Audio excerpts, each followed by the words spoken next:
Indonesia memang negara yang memiliki tingkat kelahiran tertinggi nomor 4 dengan 4,8 juta anak lahir di Indonesia. Dilansir dari artikel theconversation.com, yang pastinya akan menimbulkan banyak cara atau langkah yang berbeda pada setiap orang tua untuk mengasuh anak-anaknya. Memang, hal itu akan sangat berdampak bagi perkembangan emosi serta moral anak tersebut. Namun, apakah hal tersebut dapat menjadi faktor utama sebagai tolak ukur moral dan tingkah laku anak di masa mendatang? Langsung saja Bapak Ibu kita tanggapi terkait ide dari tim pemerintah. Poin yang pertama yang harus digarisbawahi adalah, apakah seefektif itu cara yang akan mereka lakukan? Baik, memang solusi atau program yang mereka lontarkan memiliki manfaat yang cukup baik dari yang telah disampaikan. Tapi kembali lagi, mari kita lihat kembali Bapak Ibu. Yang pertama, dari sekian banyak pihak dan ahli-ahli yang dilibatkan, apakah program tersebut tidak berbayar?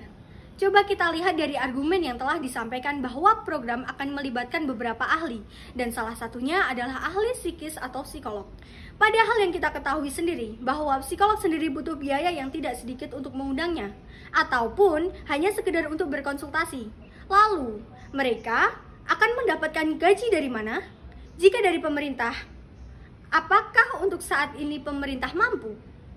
Sedangkan kita lihat sendiri bahwa pemerintah masih harus mengurus atau memperdulikan hal yang lain seperti contoh dari kesehatan, infrastruktur, dan sistem yang pastinya jauh lebih penting daripada itu. Bukan berarti tim oposisi menganggap bahwa perkembangan sumber daya manusia di Indonesia dianggap tidak penting. Namun, bagaimana solusi yang diberikan oleh pemerintah malah akan menimbulkan masalah baru. Tadi kita sudah menyinggung terkait pihak ahli yang terkait. Sekarang, kita lihat dari pihak yang akan menjalani atau mendapatkan. Jika tadi pihak pemerintah mengatakan bahwa akan meratakan semua orang tua atau memberikan fasilitas yang sama, pertanyaannya, apakah semua kalangan sanggup membayar? Baik, memang iya kalangan menengah ke atas pasti akan sanggup membayar. Namun, bagaimana dengan kalangan menengah ke bawah? Apakah mereka wajib? Sedangkan bagi kalangan menengah ke bawah pasti akan mendahulukan hal yang lebih penting, yaitu sandang, pangan, dan papan. Jadi dapat dilihatkan Bapak Ibu bahwa program tersebut tidak begitu efektif untuk menyelesaikan masalah sosial tersebut.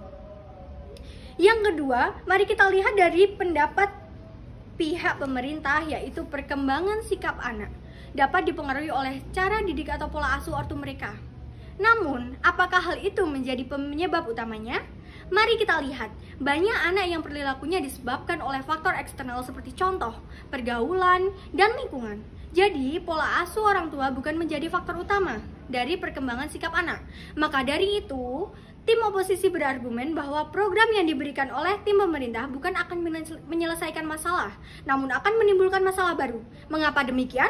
Karena jika program tersebut tidak berbayar, dari mana ahli yang akan bekerja mendapatkan upah? Sedangkan pada zaman ini banyak PNS, nakes, bahkan ahli medis yang belum hidup layak karena gaji dari pemerintah belum memadai.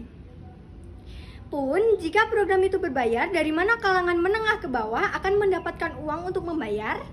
Jika hal itu diwajibkan pula, otomatis hal itu dapat memicu orang-orang kalangan bawah untuk bekerja ekstra. Sedangkan kelelahan dapat menimbulkan emosi 2 kali lipat yang malah akan berpengaruh pada anak-anak di rumah.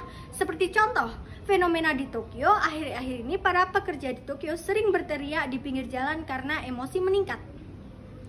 Kembali lagi, sedangkan jika pemerintah memberikan modal, itu tidak akan efektif karena negara pun memiliki skala prioritas pembiayaan. Maka dari itu, tim oposisi memberikan saran solusi dengan cara menyelesaikan fundamental atau masalah utama dengan mekanisme menyelesaikan masalah yang menjadi prioritas. Kemudian, kemungkinan terburuk dari solusi kami adalah memang penyuluhan terhadap pola asuh anak kepada calon orang tua belum bisa secara menyeluruh. Namun, bisa dilakukan dengan sosialisasi melalui media sosial dan lembaga sosial terkait. Kemungkinan terbaiknya, masalah di negara ini yang paling dasar yang menjadi faktor psikis ortu dalam membesarkan anak bisa lebih difokuskan dan juga diprioritaskan sehingga saat nantinya program berjalan maka akan terlaksana secara efektif bersamaan dengan kenaikan kesejahteraan hidup masyarakat dan juga kestabilan ekonomi, kesehatan, pendidikan, dan lainnya. Tepuk tangan!